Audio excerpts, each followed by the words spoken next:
Welcome back to Clause and Effect Show, the Smart Conversational Law Podcast. Welcome back to a new season. Hello, JT. Hi, Jimmy. Where have you been? It's been a long time. Yeah, it has. I've been up and about, trying to make ends meet in Nigeria and surviving the country. So you're busy? It's been good so far. Happy New Year, everyone. Happy New Year in June. Oh, interesting. We have been busy trying to make money to bring you the best of our show, and this time we're not just alone for this first episode. We are coming in with a special guest on a special topic. Very exciting. Yeah. So, JT, I think I got a question. Somebody was asking me if you're single. Are you? No, I'm not. Okay, sorry. He's not single. He's fully taken. In fact, we will soon invite the audience. Okay. Oh, that's true. We are inviting you soon. Soon. And so, our first episode on TikTok, a song can just blow up, even if before then no one knew the artist. I'm always wondering why some artists look poor, and then they make very popular. Their songs are popular and stuff like that. So I would just want to know the other side of what the label gives to the artist. Okay, the terms every artist should be very careful of is the duration or the time of the agreement. You shouldn't agree to an agreement that endures for 10 years, 7 years, 5 years, in fact. The music industry is quite a lot. Like it is a lot. It's more than sometimes when people hear that, oh, this person is an entertainment lawyer. Yeah, they just it feels like no. For music, I just feel it's a lot of work. What are you doing exactly? Welcome to Clause and Effect Show, the Smart Conversational Law Podcast, where fine print is turned into clear conversations. I am Jumi, and with me is my co-host JT. And we have a special guest today on our show who is going to be taking us through entertainment law. So my name is Oluseye Abogore. I am an entertainment lawyer, a music lawyer, an IP lawyer as well. That's what I do. Thank you. Today's episode is titled Who Really Owns the Hits? The legal battle behind music rights, royalties, and ownership. So when it comes to entertainment law, we have different diving questions many music fans and even artists don't fully understand on who really owns the hits, like who really owns a song. So can you take us through that when it comes to when a song tops charts, trends on TikTok, on music streaming apps, and then we have seen some artists re-recording their own music years after releasing it. So can you take us through? Okay, a bit of that's a lot to answer. But okay, so let's start with this. Music as it is so popular now. I mean, on TikTok, a song can just blow up. Even if before then no one knew the artist. No one can say, oh, this is his name or this is what he does. Just a viral moment on TikTok can just transform your career. But then in terms of the ownership of the song, it's a complex question, right? Because even for artists that are not independent, artists that are signed to a label, it's a different story for them. Because usually the label owns the rights to the music. Okay. So if an artist is signed to a label, the label owns the rights. So it could be in a percentage, right? Some do 60-40, 70-30, 40-60, depending on the leverage of the artist, right? It could even be 50-50. And a good example of that, I think, is Thames. Thames agreement with the label she works with now is 50-50 from what I know, right? So depending on the leverage of the artist, it can be 50-50, 60-40, And then the key thing to note here is that at the start of an artist's career, it is better for the artist to, know that he doesn't have a lot of leverage, right? He or she doesn't have a lot of leverage. And the best thing is to try and make some concessions, right? If you're taking 30, 40, it's still okay, right? And when I say 30, 40, if it is not a 360 deal, you can change the formula with respect to other things, in the label agreement. Okay. Right. So when we say 360 deal, it means that holistically, you're talking about the master rights, the publishing rights, the neighboring rights, merchandise, everything. The label is getting 50 and you're getting 50, or the label is getting 60, you're getting 40. That's a 360 deal. It means all the aspects of the artist's career It's Okay. being managed, marketing, everything is being controlled and managed by the label, Level. and they have the rights to all those aspects, right? That's a 360 deal, Yeah. right? Yeah. So if it's just a record label deal that is not 360, then maybe on mechanical royalties or the masters now, as we call it, you can say the label has 60, you have 40. Then maybe publishing, you can claim 50%, they have 50%. Merchandise, you can decide to have 100%, depending on your leverage as well. Okay. So a song can just blow up, like we've mentioned before, but then it's needful to know that the person whose song has blown does not necessarily own the rights to it, right? So it's possible for someone to become very popular, and then yet he has nothing in his pocket. Wow. So you have a lot of people, a lot of artists who are actually very popular, you know. So I have a question about that, Great. like just a little detour. How do artists get paid by the label? Is it that under the label agreement, they say, oh, just using rough numbers, I will give you 10 million naira per annum, like the way an employee will be getting paid. And then they will say, you have the obligation to create like maybe one or two albums. Then whatever money we get, we'll split. I'm always wondering why some artists look poor, quote Okay. unquote, Broke is the and word. then Okay. and then they, they are Can be very making popular. their songs are popular and stuff like that. So I would just want to know the other side of what the label gives to the Oh, artist. okay, thank you. So there is what is called an advance, right? Okay. So when an artist is signed to a label, Okay. you get an advance, and the advance can be in any Sum. amount, right? Any sum, yes. So usually it's recoupable. It means that at some point in time, the label will have to get the money back, right? Usually that's the major promise, or one of the promises the label will make to artist. an artist that come on board, we'll set you up, get you this car, get you an apartment, nice apartment, get you, set up your wardrobe and all that. And then the artists, sometimes if they are naive, they just jump on it and collect the money, forgetting that at some point the label is going to recoup back. Recoup it. Yes. So one of the ways the label try to get their investment back, because actually giving an advance or taking up an artist is actually an investment. And like every other investment, it is very risky. Could fail. To fail, you can spend so much on an artist, and at the then end, nothing it to doesn't show for blow up. it. Yeah, or it doesn't, So another thing is that there's a commitment, right? The commitment could be you make 10 songs, or it could be that you make 3 albums, 5 albums. It could be anything, right?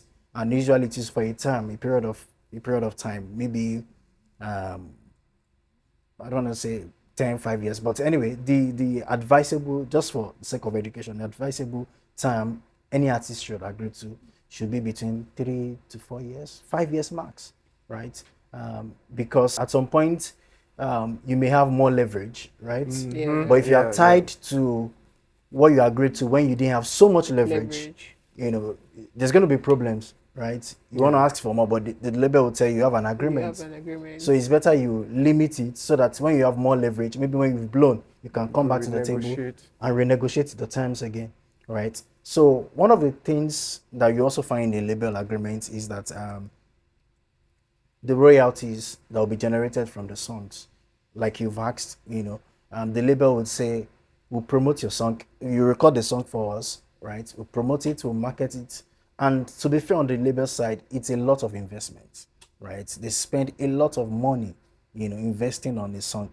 Rema's Countdown, I don't have an accurate figure, but I know they spent millions of dollars just to get the song to where it is now. So Maven spent a lot of money. So hearing it randomly in Netherlands is not It's not by yes, It's not high by road. accident. yeah, it's not by Wow. accident. Wow. Yes, it's a lot of work, right? And sometimes labels would invest so much, money, and then they won't get anything in return. So usually they say that, okay, so when this will bring us to talk about royalties. Yeah. If I'm not jumping No, at the yeah. gun, all right. Yeah. So royalties, we have what is called the master rights, the publishing rights, essentially. So when a song is made, there are two sides to it, right? There's the master side, publishing side. The master side is sometimes called sound recording. The publishing side is sometimes referred to songwriting or composition aspect of the song. Yeah. So when you take a look at a song, you have vocals, the lyrics, the musical accompaniment as a part, right? And then you have the finished work, the first copy of the finished work. So that is what is referred to as masters, Master, right. Okay. right? The lyrics, the songwriting, the musical accompaniments, the beats now, maybe the bass line, the guitar lines and all that. They are part of the publishing, also called composition or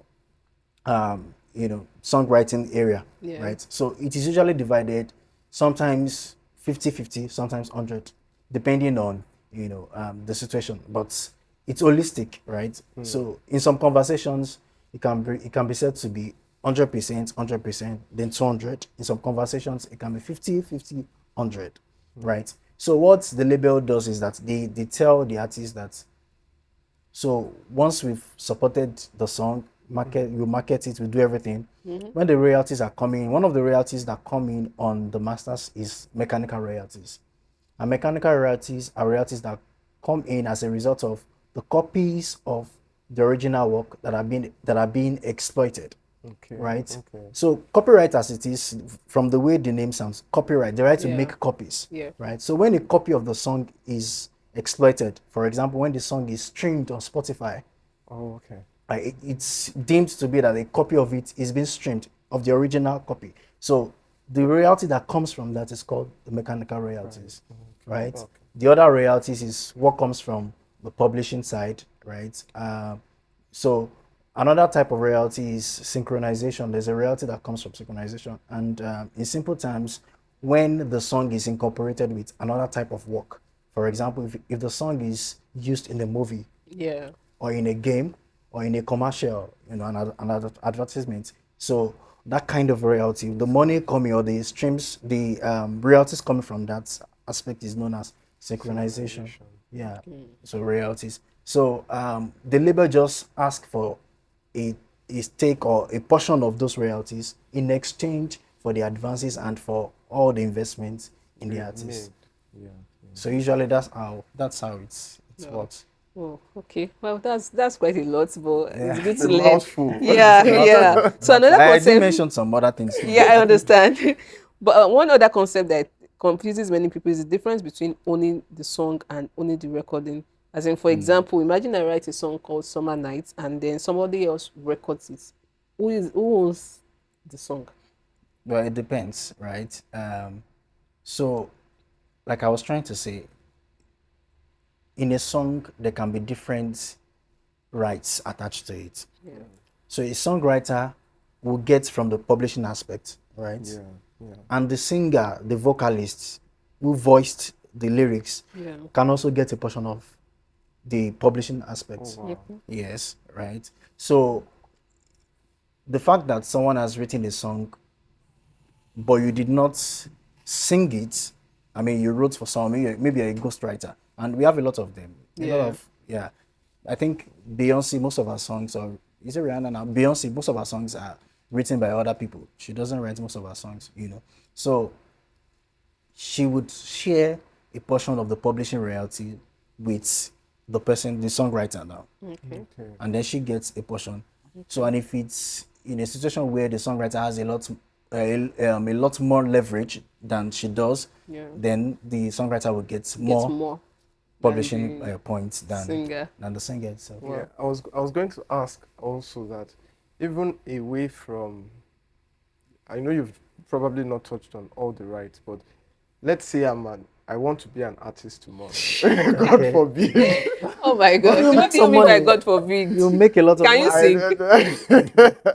I used to be in the choir. Just Oh, so you really? I used to be in the choir too.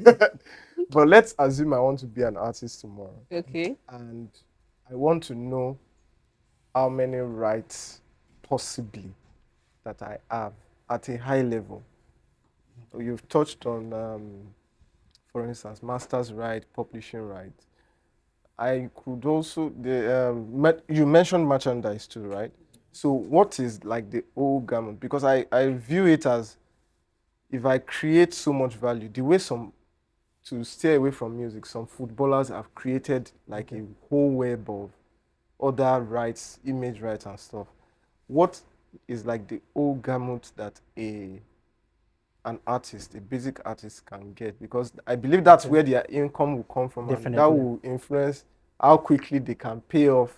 Definitely. That's the first question I have. Okay. I have a second question, which I Okay. think you've answered it to an extent, but like, are these rights forever in terms of Okay. under the labor agreement, or Okay. do they exist for a term? Okay.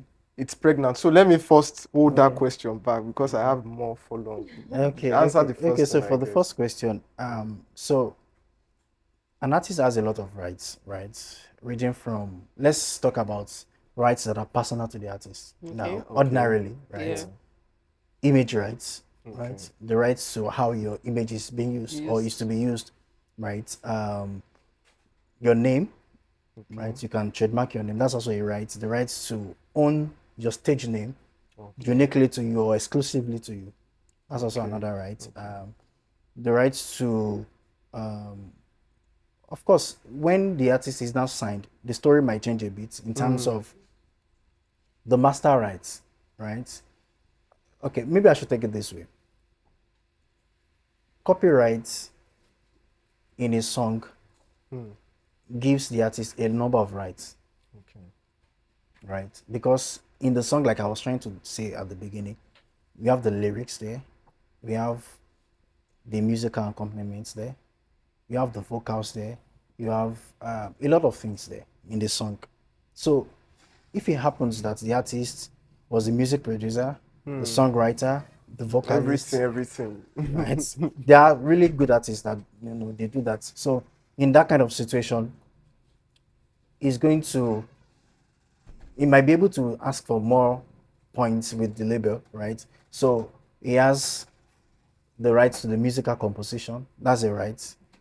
He has the rights to, the masters. Okay. Of course, if he signed, the label will ask for a portion of that. Portion. So master rights, the rights to the lyrics or the songwriting is the publishing rights. That's another one. The merchandise. So if maybe he makes a song and then there's a popular phrase from the song that is popular, you can decide to make maybe a jersey or a hoodie connected to it and then sell that. That's merchandise. Okay. Right? Wow. So he has the rights to do that. So sorry to interrupt you, but can't I do something like that as a non-artist? Like, can't I leverage on maybe a popular expression in that song? Will I be infringing on that artist's rights? You will be. Does it belong to you? Interesting. It doesn't. I always used to call It doesn't think belong that. to you. Wow. It doesn't belong to you. I mean, Interesting. someone sat down to write the lyrics. So the popular phrase came from the lyrics. Yeah, like someone wrote. Alubam, all those ones Yeah, when we I used think I to, remember when we were Alubam, much yeah. younger. My money grows like grass. Like grass. Oh, yeah. that's true. My money grows. Interesting. Yeah, so those phrases, I'm trying to look for another one now. Maybe Wala, that's, what's this guy's name? Is that not portable? Portable, yeah, different Yeah, examples yeah. like we can give here, right? So those phrases can become unique to the artist in such a manner that the artist can now say, you know what, let me make a merchandise out of this. Let me create a jersey, a cap, anything at all. Then the artist sells and all that. So those are Sorry, I have so many questions. that's fine. Jet is our audience today. I'm actually the audience, but one thing I've always wanted to ask a music lawyer is, there's this Davido remix of a One The Cool song that I really liked. And I only saw a video of it. It was never published. So I asked a friend of mine who also is an entertainment lawyer. He said maybe it wasn't cleared or something. Yeah. I'm very frustrated as a Davido fan, but You must really love the song. I really liked the remix. Like, it was only a snippet. Okay. So my question is, why does music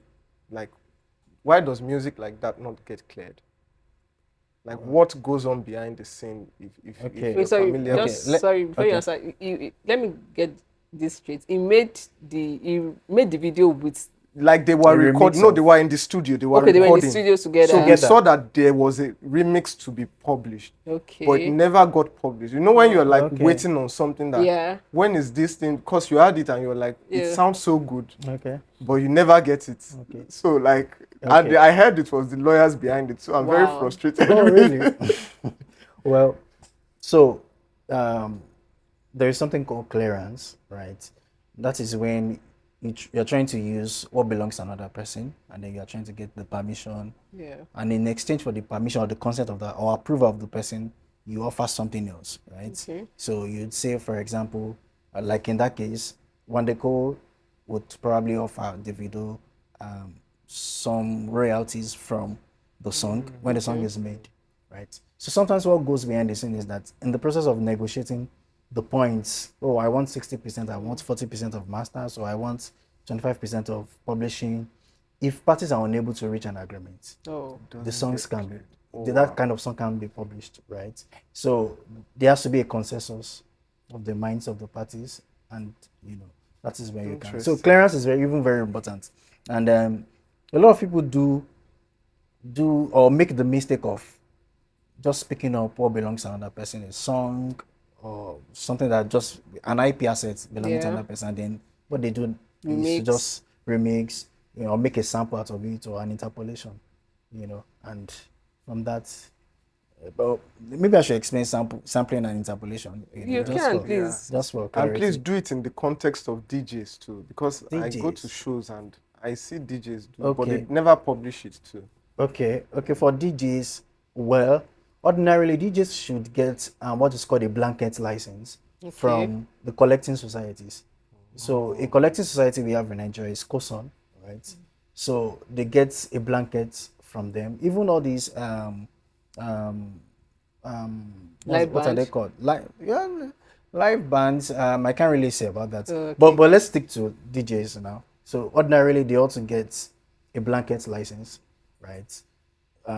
With the background that the artists have registered those songs with the collecting societies, Okay. right? So it doesn't make sense for the DJ to go every time they want to play a new song. Yeah, to go and get clearance. So like that. the collecting society has a catalog or the catalogs of different artists with their Okay. songs.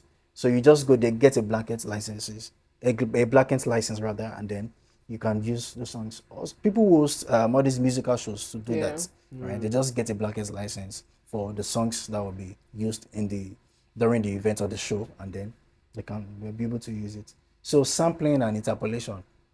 So sampling is when you pick an element in a song, say the rhythm or the melody or a chorus, right? And then exactly the way it is, you just pick it and then you use it in your own song, right? You can make little alterations to it, but maybe you speed it up or you change the key or you change the pitch.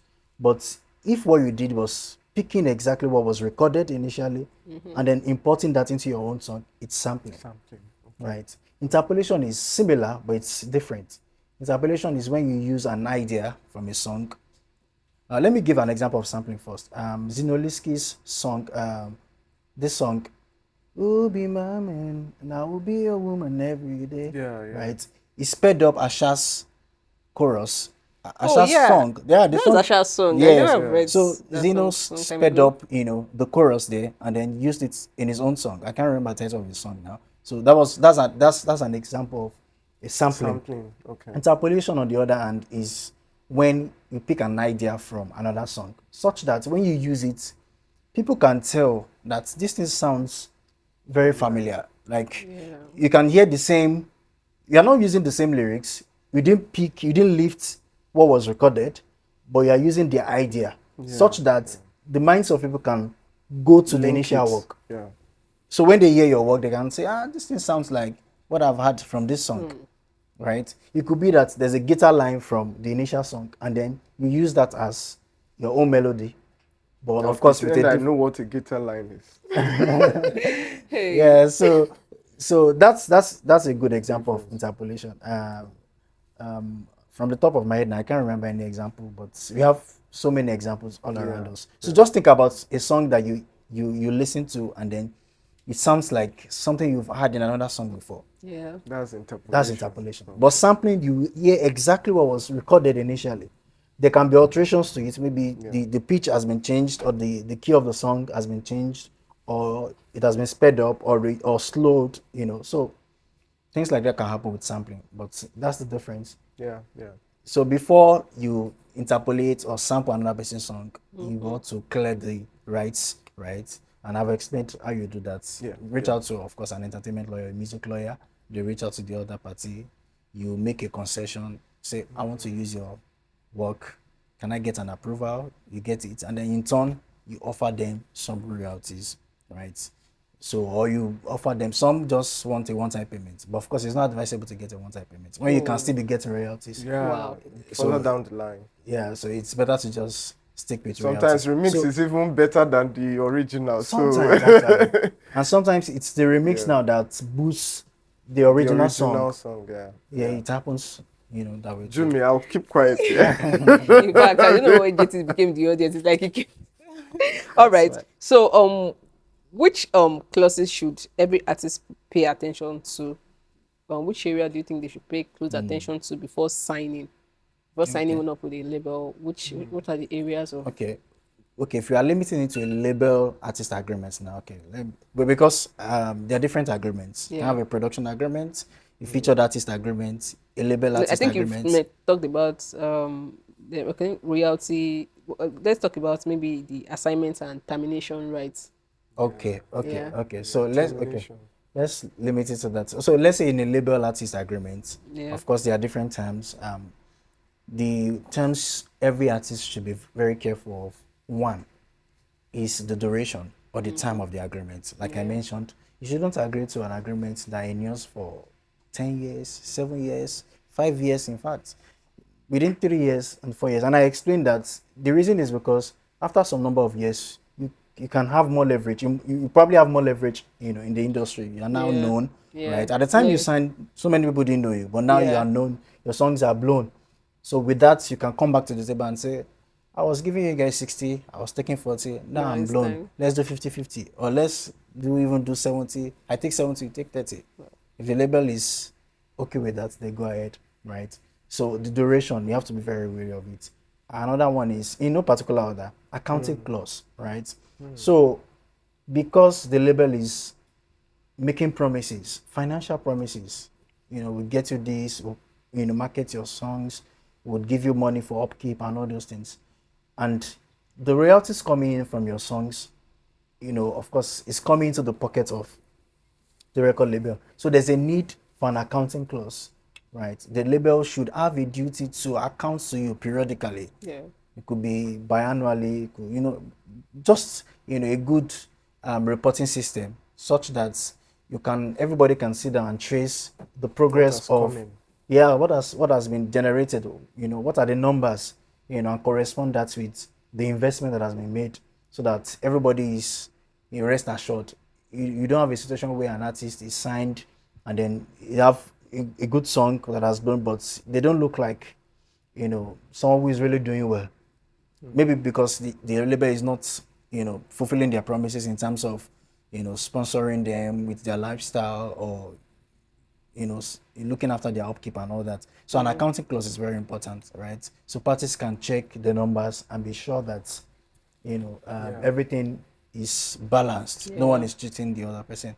So an accounting clause is very important. Another one is the rights, right? The rights, the parties own. So you must know what you are giving to the label and what the label is leaving to you. Some label artist agreements, the artist would insist to have 100% of their publishing rights, or say, I want to own my publishing rights, I want to control it. okay, In some instances, you would have to share it. The label takes a percentage, the artist takes a percentage.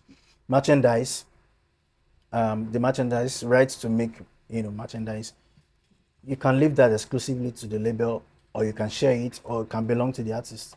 So you need to know what the artist is getting and what the label is also getting. That's very important. yeah, And it's not just to get an agreement and know all these things and just sign off. You actually need to engage a professional, a music lawyer or an entertainment lawyer, right? Because there are standard practices There are things, there are norms in the industry. There are nuances that you may never understand, even if they are written in plain English English words. language, yeah. The lawyer, of course, understands what those things Nuances. and the implications of those things. So an accounting clause is very important. Another clause is the royalties, of course. What percentage are you getting? Is also very important. The percentage the label is also getting is very important. Just be rest assured, that you know all those things very well. Termination. When do you terminate? How do you terminate? Do you give a notice period, 30 days, 15 days, 14 days? Is it Another one. possible for an artist to terminate Yeah, within you 30 can. days? If there are KPIs, for example, if Okay. there are, for example, if you say if the promises that has been made by the labels are not Okay, kept okay, to, you fair enough. can, Yeah, yeah, yeah, yeah. so you can Fair always enough. terminate. Another thing is, do you have recording rights? You asked a question about some artists after leaving the label re-recording some of their songs. Yes. Yeah. So re-recording rights is another term you need to be wary of. Is the label getting the rights to the song for life? Is it in perpetuity or is it for a period of time? Usually you should ask that, okay, after 5 years or after 20 years, by that time, reasonably should have recouped all the investment you've made on me. Yeah. Let these songs revert back to me. And then with that, the artist can re-record those songs.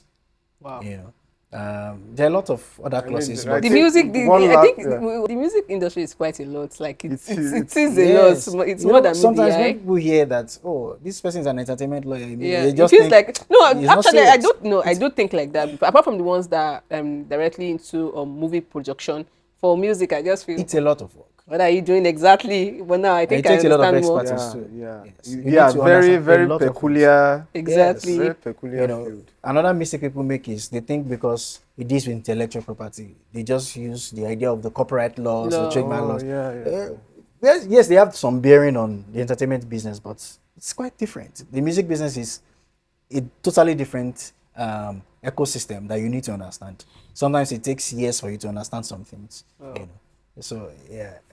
Very, very, very interesting As conversation. in, very interesting. So now, okay, now that Afrobeat has become a global phenomenon, as Nigerian artists become international brands, of course, we have so many Nigerian artists that are globally known now. Yes. What legal issues are becoming more important?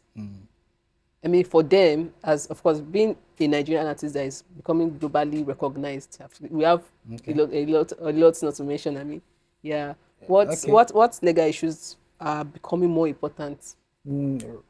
Of course now, because our IP laws or copyright laws are territorially limited. Yeah. So when a Nigerian artist is entering into an agreement with a foreign company, you need to be wary of the applicable law, right? Okay. Are we agreeing that we'll be governed by the Nigerian laws or the laws in the United States Yeah.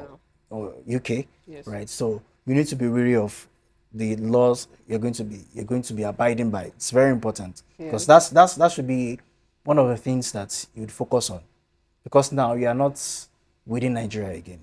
You're talking about an international artist, right? So you need to know the applicable laws. What are you agreeing to? If there's a dispute, how do we settle this dispute? Yeah. Do we go to an arbitration seat in the UK or in the US, or we come back to Nigeria, right? Another thing is that because you're an international artist, you probably have publishing deals with international companies, publishing Yeah. companies too, Yeah. right? So you need to, in a way, understand the business yourself. You need to Okay. understand the business such that you know what exactly those companies are doing for you, right? You understand what they are doing. You understand what your expectations are. You don't demand what they are not supposed to do, right? And of course, in turn, they are able to do what you are expecting. Okay. So your expectations are meeting each other. So those are the concerns that you need to be careful of, the things you need to be careful of as an international artist. Okay. Yeah, of course, collaborations too with other artists. you know um, there may be certain nuances with how the music business operates in the US. That may be quite different from Nigeria. Yeah. So you need to have an insight into how they do things there. So when you are negotiating, maybe even maybe when your lawyer is negotiating, or you are negotiating by yourself, you can put those things into perspective. That, okay, I understand that this is how it operates here. So let me, make these adjustments and work with it that way. Okay. So, okay. Do you think artists today are more informed about ownership than the previous generations? I think so. I think so. Of course, I still think we need to do a lot of work. Lawyers, entertainment lawyers, or the government, um, we still need to synthesize people on the rights, the music business. We need to educate people on what their rights are, what intellectual property is, what the music business is all about. Yeah. So, yeah, we've done better than the previous generation, but we can still do better too. Okay. Okay. So, JC, do you have further questions for him? I have a lot of. We won't This, leave this, this. no, this is not a leg. This is not a seminar. I feel like Oluseyi needs to come back. Yeah, I think so two, too. That was what was on my mind. Don't worry. I think no, you're coming back. I didn't know I think have we this need many questions. You know when you see some things online, like, you're and just feel like one day I will ask an entertainment lawyer Okay, about imagine. it. yeah. Don't worry. I think we're Yeah, going to have a a future whole lot- episode on this. A whole lot more. But yeah, like you said, it's a very, very peculiar field. Yes. I have a lot of assumptions, or I had Yeah. a lot of assumptions today that I used to be in that category of people that say, if you're an IP lawyer, you can fraud, quote unquote, fraud your way through it, but it's obvious that it's a different. You can land your beast on clients it. into trouble. Yeah, if you don't know your own yeah. rules. So it's very enlightening for me so far. That's good. So okay, so we have a little game here called Okay. rapid fire round, and then just like saying yes or no. This one is like saying lawyer or liar. So I'm going to have like ask you one or two questions. So if it's yes, I mean yes means lawyer. Liar is of course negative. Which, yeah, of course, yeah. So do I answer as yes or no? Or lawyer, No, lawyer, liar. Yeah, lawyer, liar. All right. So the first statement is: if I sing the song, I automatically own the copyright. Liar. Okay. An artist can have a hit song and still not own the master recording. Lawyer. Okay. Music ownership should always be discussed before recording starts. Lawyer. And final one, a contract signed early in an artist's career can affect earnings decades later. Lawyer. All right, that's good. Interesting. That's a good one. That's a good one. Okay, so I believe that our audiences have learned a lot today. Even me, I've learned a lot myself, and even our chief audience.